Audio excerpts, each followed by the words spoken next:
Entendes o que estás lendo? O podcast que te leva através das páginas da Bíblia, livro por livro, capítulo por capítulo. Uma exposição bíblica emocionante. Aperte os cintos e embarque comigo nesta viagem.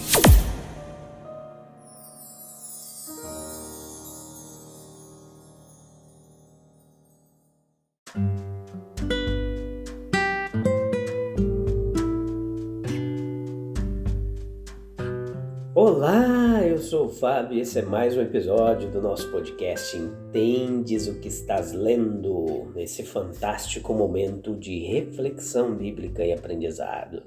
Tudo bem com vocês?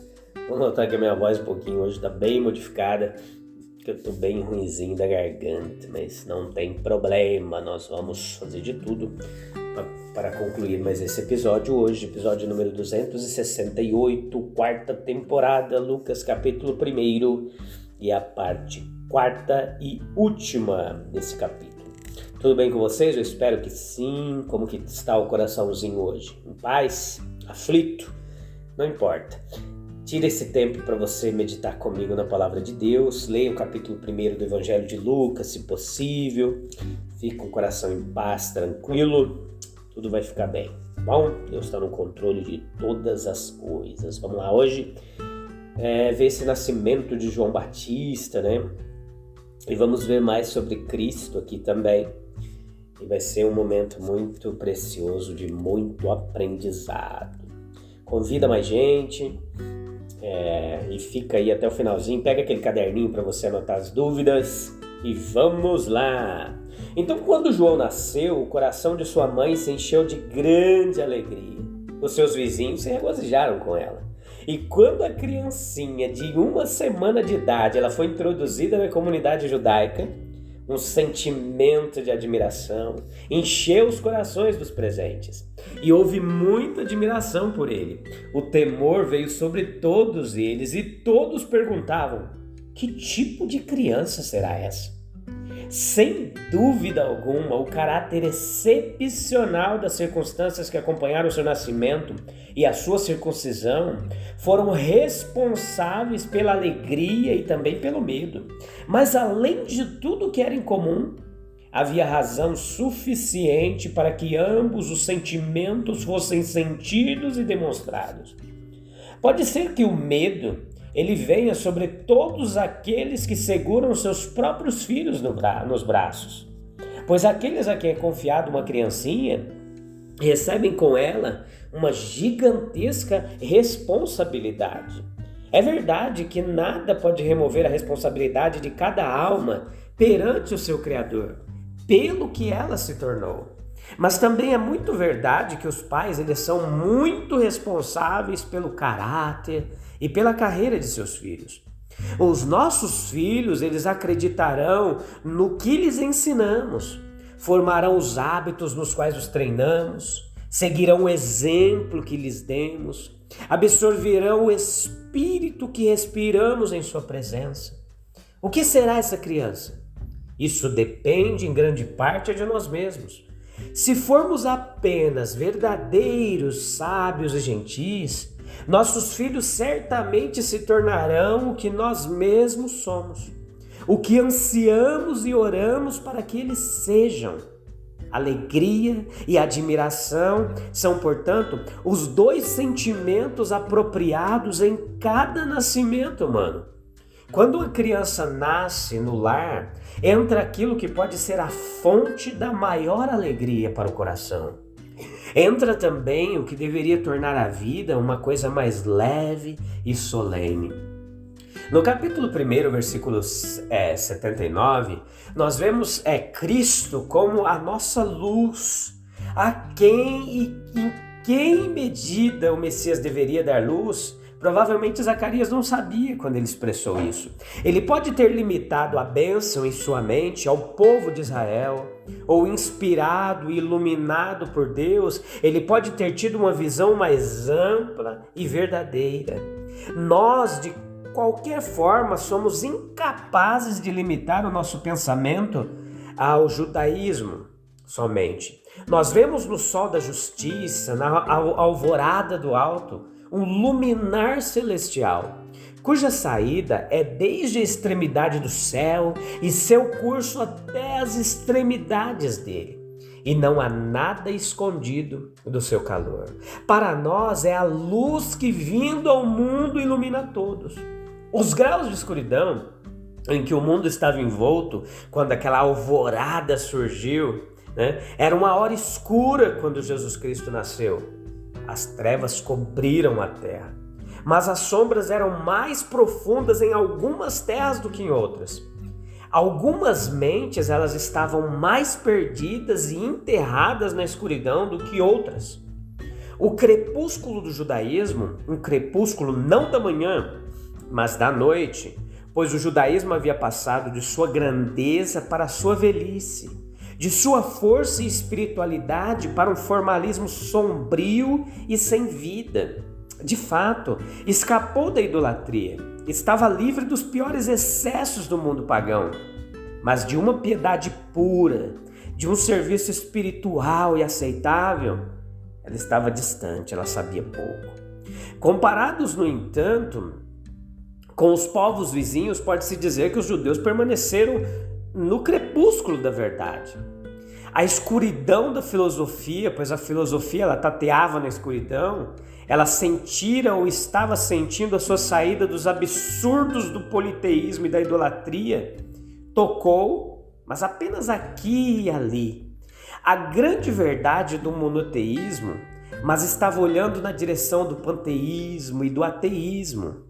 O mundo, por meio da sabedoria, ele não conheceu a Deus. E mesmo aonde chegou a ideia de um Deus vivo, não poderia dizer como ele deveria ser adorado, como seu favor deveria ser conquistado, quais eram as relações que ele desejava manter com a humanidade. A densa escuridão do paganismo, se os filósofos se sentavam nas trevas, os idólatras nas comunidades incivilizadas, estavam à sombra da morte. Que morte em vida é a existência daqueles que estão enterrados nas superstições mais degradantes e nos hábitos também mais degradantes. Agora, a eterna misericórdia de nosso Deus, ela foi evocada pelo simples espetáculo de um mundo em sombras profundas, uma raça sem a luz da vida. Na melhor das hipóteses, os homens estavam suficientemente longe da verdade, da justiça, do amor de Deus. E na pior das hipóteses, eles se desviaram completamente, tropeçando nas montanhas escuras do erro e da iniquidade. Bem que o Deus de toda piedade, meus queridos, ele tem a compaixão de uma raça perdida como essa. Aproximemo-nos daquele que é a luz do mundo humano. Andemos na luz de sua verdade vivificante, para que sejamos filhos da luz e habitemos na glória imortal. O homem busca sua satisfação onde não encontra. Que coisa vã é buscar a satisfação numa vida de prazeres, em viver para se divertir, em caçar a felicidade no campo do prazer, onde então o descanso será encontrado. Nós o obteremos dele e o encontraremos naquele que sabia o que havia no homem e que somente sabia o que poderia satisfazer a fome de sua alma. Foi ele quem veio guiar nossos pés no caminho da paz. Nós o encontraremos em sua amizade, em seu serviço, em sua causa. Quando chegamos a nós mesmos e voltamos para o Senhor nosso Deus, e quando perdemos de vista nós mesmos e entramos em seu santo e feliz serviço, então deixamos a inquietação para trás e então entramos em uma paz verdadeira, profunda e duradoura. Não há paz para o homem sem haver reconciliação com Deus. Impossível.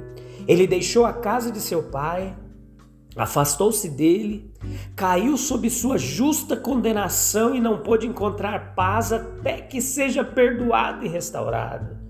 Pode haver apatia, indiferença, despreocupação de uma impassível ignorância. Mas isso não é paz. A paz é uma garantia bem fundamentada de que tudo está bem conosco. Isso nós só podemos obter, meus queridos, conhecendo a verdade sobre nós mesmos e tomando o caminho que nos leva ao lar de Deus. É apenas isso que temos em Jesus Cristo. E Ele vai tornar claro o entendimento e tornar dolorosa para a alma nossa própria e grande indignidade e culpa. Então Ele se oferece a nós como nosso Salvador todo suficiente. Então, sendo justificados pela fé nele, nós temos paz com Deus por nosso Senhor Jesus Cristo. E permanecendo nele, nós continuamos no caminho da paz. Um caminho que leva à alegria santa e à glória celestial. Veja em Lucas capítulo 1, versículo 80, uma apresentação de um serviço de solidão. O João Batista ele esteve nos desertos até o dia da sua apresentação em Israel. João Batista ele teve um longo período antes de iniciar o trabalho ativo da vida. E nós podemos ter certeza de que o tempo gasto no deserto não foi perdido. A comunhão que ele teve ali com Deus e sua reflexão prolongada sobre o valor e o propósito da vida humana devem ter muito a ver com o caráter que se formou nele e a obra que realizou posteriormente. Foi semeada uma boa semente que deu muito fruto nos anos posteriores.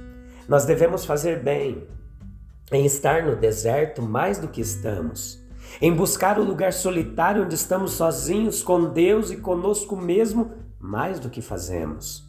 Não podemos ouvir as vozes mais calmas e profundas que nos falam, pois o som do mundo está em nossos ouvidos, o zumbido de sua atividade, o chocoalhar de seus prazeres, o lamento de sua angústia. A solidão prestaria um serviço essencial se nós o garantíssemos e o empregássemos. Os serviços que a solidão nos prestaria seria, dentre vários, trazer Deus para perto de nós. Quando a sua voz está completamente abafada, quando nós estamos sozinhos, seja nas altas colunas, ou nas profundezas do vale, ou em nosso próprio quarto, nós temos uma sensação da proximidade de Deus conosco, que não temos no meio da multidão. E que vantagem inestimável seria para nós deixar a consciência da própria presença de Deus muitas vezes encher a nossa alma.